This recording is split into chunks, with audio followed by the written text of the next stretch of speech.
आरिफ वाला में जिला इंतजामिया की जानिब से कुर्बानी के जानवरों के लिए मवेशी मंडी सजा दी गई है। मंडी में जानवर तो मौजूद हैं लेकिन खरीदार ना होने के बराबर है। मजीद जानते हैं नुमाइंदा बोनीस मोहम्मद इमरान जोया से। बिल्कुल, ईद कुर्बान करीब आते ही आरिफ वाला में मवेशी मंडी तो सज चुकी है लेकिन मवेशी मंडी में रौनकें फ़िलहाल बहाल नहीं हो सकी।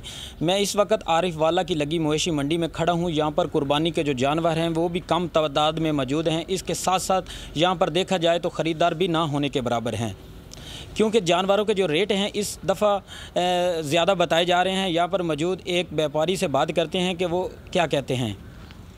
भाई, हम अपने जानवर लेके आए हैं लेकिन ईद का चाँद नज़र आ गया है लेकिन कोई भी ख़रीदने वाला नज़र नहीं आ रहा।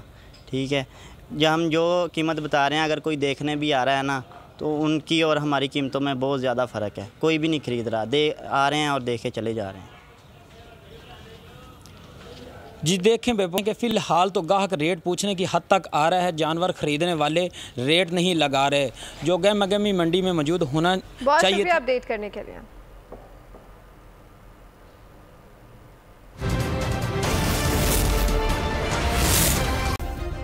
सब्सक्राइब करें और बेल दबाएं ताकि कोई खबर रह न जाए।